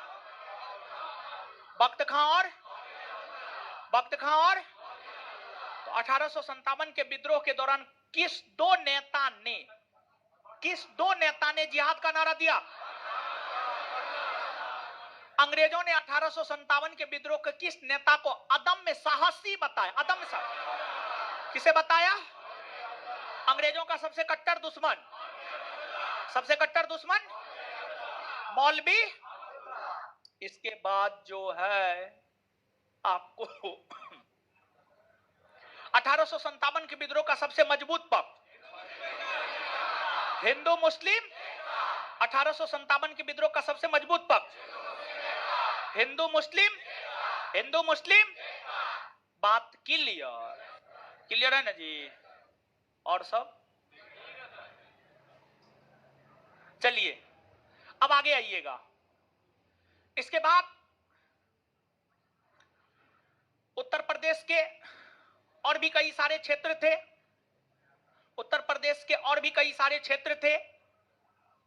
जो इस विद्रोह से प्रभावित था, जैसे इलाहाबाद और बनारस से नेतृत्व किया था लियाकत अली ने। लियाकत और इस विद्रोह को दबाया था कर्नल नील। इलाहाबाद और बनारस से नेतृत्व किसने किया? किसने दबाया? कौन? इतना बात समझ में आया जी? इसके बाद अब देखिएगा 1857 के विद्रोह का प्रसार हिमाचल प्रदेश में भी था। यहां से नेतृत्व किया था राजा प्रताप सिंह। किसने नेतृत्व किया था? राजा प्रताप सिंह ने। फिर 1857 के विद्रोह का प्रसार कोटा में भी था। कोटा से नेतृत्व किया था जयदयाल सिंह और हरदयाल सिंह नामक दो भाई ने किया था। फिर जो है आपको इस विद्रोह के प्रसार की अगर हम लोग बात करें तो इस विद्रोह का प्रसार जो है आपको असम में भी था। असम से नेतृत्व किया था मनीराम दत्त ने। किसने नेतृत्व किया था? मनीराम दत्त ने नेतृत्व किया था। फिर जो है आपको ओडिशा भी इस विद्रोह का एक केंद्र बना था। ओडिशा से नेतृत्व किया था सुरेंद्र साई ने। किसने नेतृत्व किया था? सुरेंद्र साई ने नेतृत्व किया था। और भी नेतृत्वकर्ता में बताना है, खत्म नहीं हुआ है, ठीक है, खत्म नहीं हुआ है, और भी बहुत कुछ बताना है। देखिए ये जो सेगमेंट है ना, विद्रोह, नेतृत्वकर्ता और दमनकर्ता, सबसे महत्वपूर्ण सेगमेंट है। ये खत्म, 1857 का विद्रोह खत्म, समझ गए? तो और भी नेतृत्वकर्ता को देखना है, लेकिन इतना एक सेकंड में याद कर लेते हैं हम लोग। असम से नेतृत्व किसने किया? असम से ओडिशा से कोटा से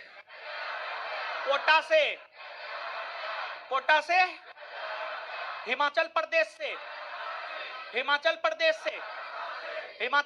से बात क्लियर।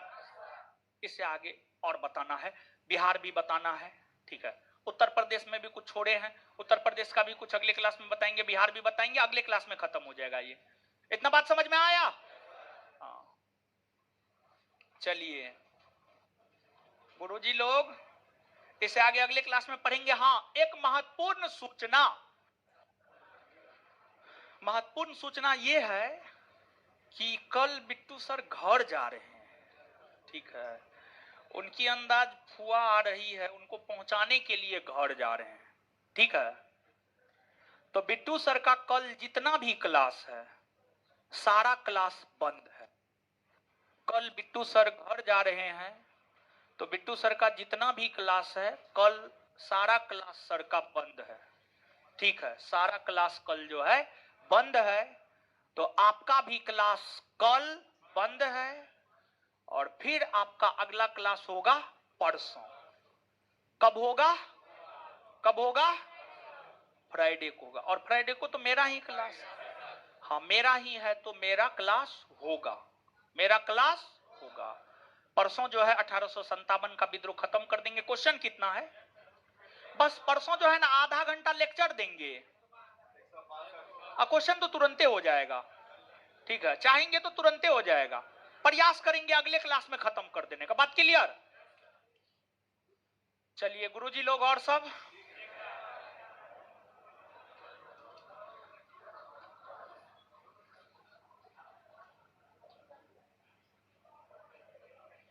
होमवर्क जो है आज से थोड़ा कम करते हैं, थोड़ा कम कर देते हैं, लेकिन प्रयास कीजिए होमवर्क करने का जितना भी देंगे। आप लोग जितना कहिएगा हम उतने देंगे, लेकिन आप लोग करके जरूर आइएगा, ठीक?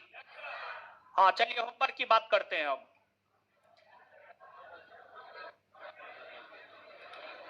गुरुजी लोग पेज नंबर 81 से 108 ना दिए थे, ये कर लिए है ना? इसमें तो मेंस का क्वेश्चन 80 को तो याद करना होगा, क्या जी? अच्छा ठीक है, आगे से आप जितना कहिएगा हम उतने देंगे। आए 50 हो जाएगा, ठीक है, तब 50 ही देंगे, ठीक है। अरे आप कहाँ थे? हम आपको खोज रहे थे बड़ी दिन से। अरे आप ही को बोल रहे हैं, कहाँ थे आप? अरे वो कोना वाली को बोल रहे हैं, कहाँ चले गए थे? आप आते थे, पता नहीं मेरा नजर नहीं पड़ता होगा, हो सकता है। बैठ जाइए।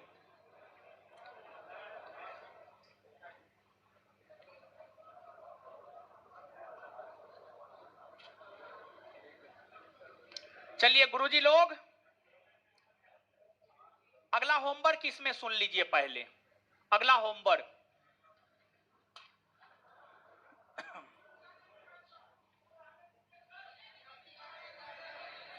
ये पूरा नहीं हुआ है, नहीं हुआ है पूरा।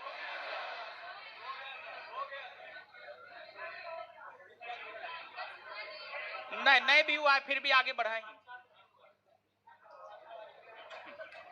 पेज नंबर 119 पर आइए, पेज नंबर 119, पेज नंबर 119 पे आए। इस बुक में page number 119 sorry 119 page number 100।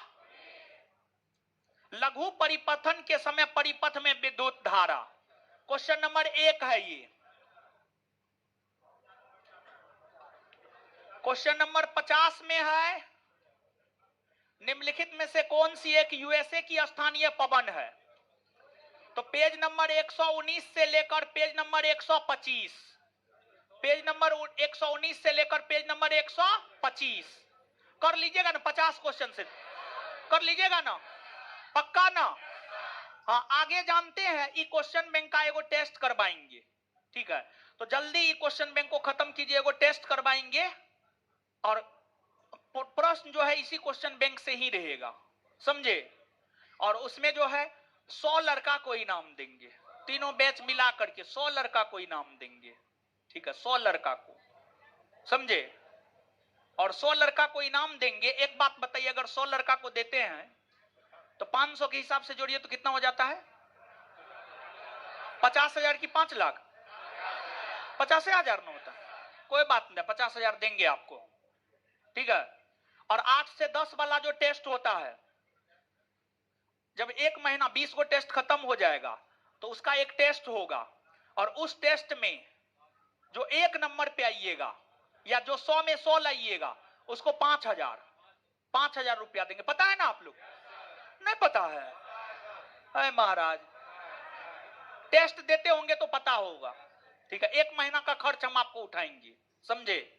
उस टेस्ट के टॉपर का खर्च हम उठाएंगे जब तक वो टेस्ट चलता रहेगा, लेकिन एक को देंगे, एगो लड़का एगो लड़की, एगो लड़का और एगो लड़की, ठीक है। जो लड़की कहती है हमको पैसा नहीं आता है, हमको दिक्कत हो रहा है, हमको पार्ट टाइम जॉब दीजिए, तो लड़की के लिए सलाह है, आप मन से पढ़िए, हम आपको 5,000 रुपया देंगे, आप 100 में 100 लाइए, ठीक है। पार्ट टाइम जॉब मत कीजिए, हमसे 5,000 रुपया पर मंथ लीजिए। क्या जी? देखिए, जो पढ़ने में अच्छा हो उस पर पैसा लगाने से कोई दिक्कत नहीं है, ठीक है, कोई दिक्कत नहीं है। चलिए, होमवर्क सुन लिए ना, अब जवाब दीजिए। बताइए भाई जी लोग, दक्षिण भारत की सर्वोच्च चोटी अनाई। भारत में परमाणु ऊर्जा आयोग की स्थापना कब हुई है? 1900। नाम दफा बाघ अभ्यारण्य कहां है? अरुणाचल। अच्छा, पाचन तंत्र का कौन सा भाग HCl स्रावित करता है? कौन? अमाशय ना जी। आए, कलोल पावर विद्युत परियोजना कहां है? गुजरात ना जी। आए, मेघालय की गारो पहाड़ी पर किस फसल? आए, ब्राटलैंड रिपोर्ट जो सतत विकास के संदर्भ में, उसका शीर्षक है our common future. Our common, NEFA का full form north east frontier, Bharat का दक्षिणतम बिंदु, इंदिरा, भारत का राष्ट्रीय पोस्ट, निलंबो न्यूसी फेरा। निलंबो न्यूसी ऊर्जा का स्तूप होता है हमेशा हमेशा सीधा ना जी। फेफड़ों का सफेद कैंसर किसके कारण होता है? एस्बेस्टस ना जी। आए, राज्यसभा में गणपूर्ति 25 ना जी। लोकसभा का अध्यक्ष अपना त्यागपत्र किसे देता? विश्व व्यापार संगठन का मुख्यालय जेनेवा ना जी। आए, तिलहन के उत्पादन में वृद्धि का कारण पीली क्रांति ना जी। अंतरराष्ट्रीय मुद्रा कोष का वित्तीयन किसके द्वारा किया जाता है? सदस्य। मुस्लिम लीग की स्थापना कौन वर्ष हुई? 1900 किसका है?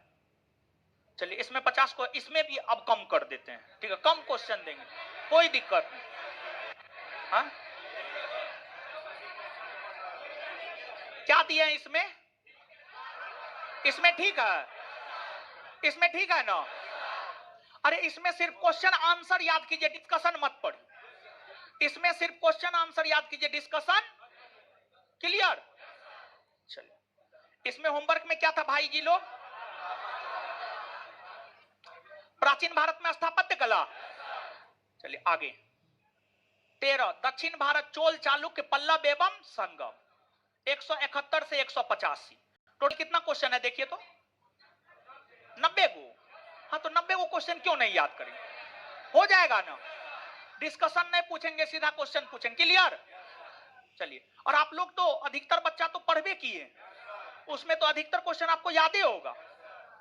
और एक बात बताइए, एक काम आप लोग करते हैं कि नहीं करते हैं? ऐसे कॉमन सेंस के तहत आपको करना चाहिए था।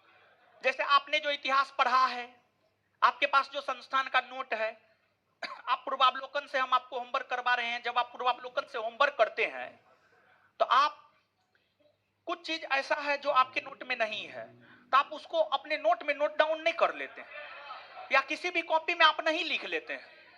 आए, अगर आप नहीं करते हैं तो आप ऐसा कीजिए। हम क्या बोल रहे हैं सुनिए फिर से।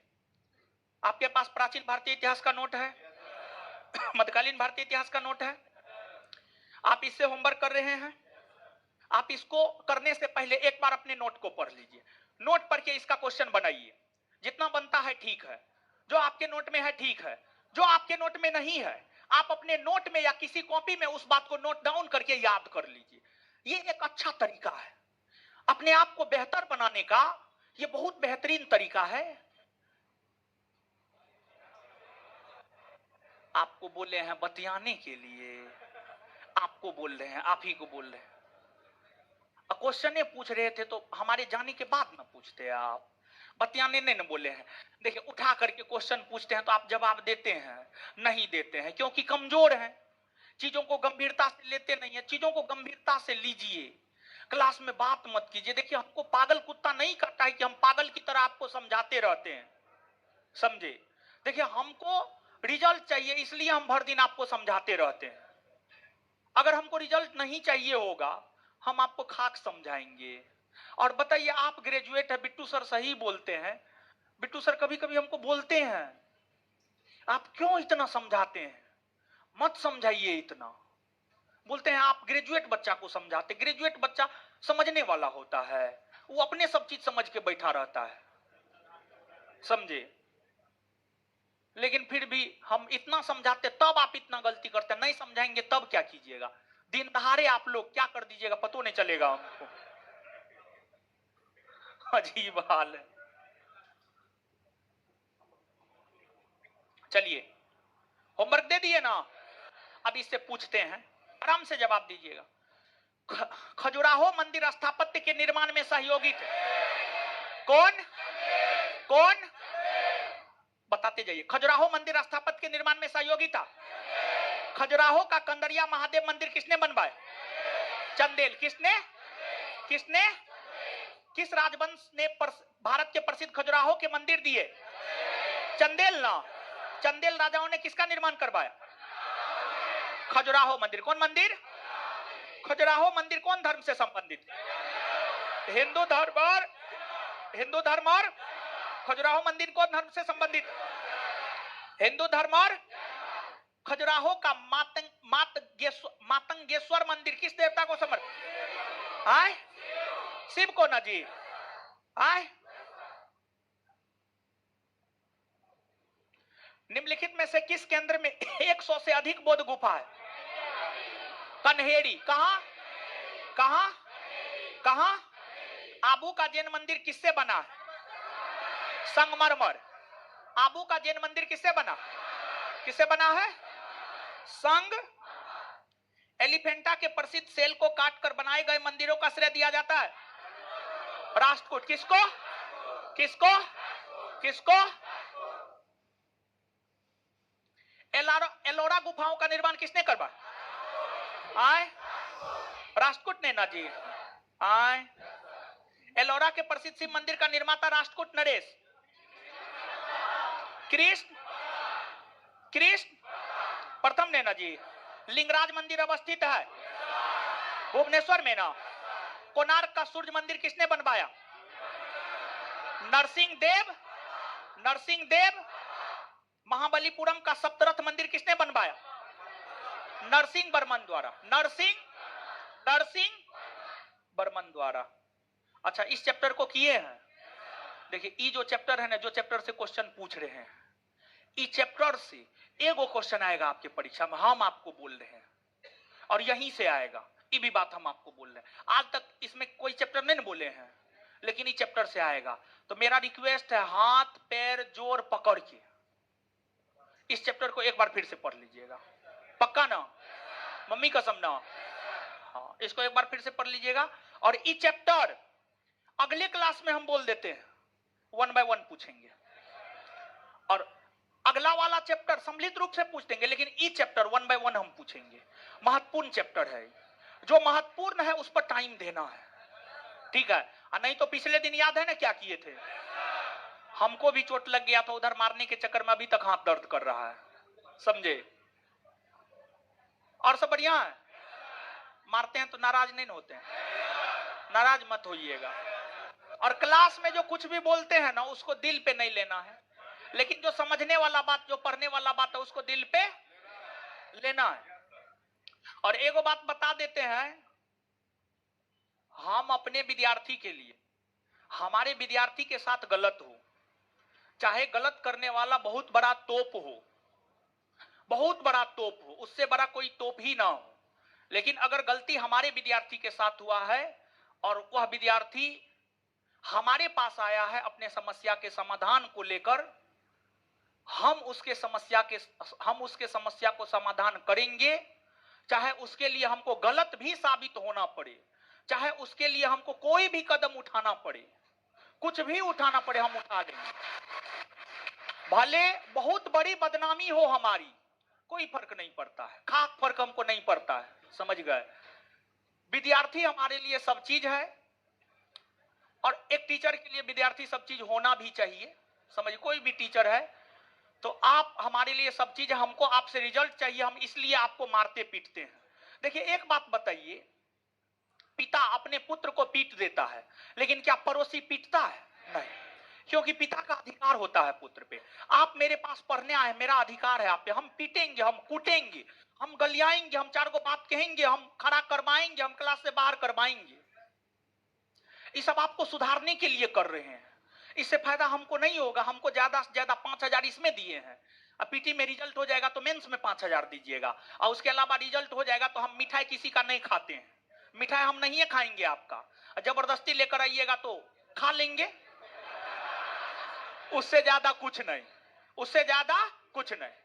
अब बाद बाकी पूरा जीवन आपका मजे में कटेगा, मेरा नहीं मजे में कटेगा। अभी 50,000 60,000 रुपया उठाता है, लोग उठाती है, उसमें से 5 रुपया हमको दे देती है या दे देता है, एको को रुपया कोई नहीं दिया है आज तक, और हमको चाहिए भी नहीं, हम इतना कमाते हैं कि हमको क्या चाहिए। ठीक है, चलिए धन्यवाद, इससे आगे मिलते हैं अगले क्लास में। धन्यवाद सभी लोगों का।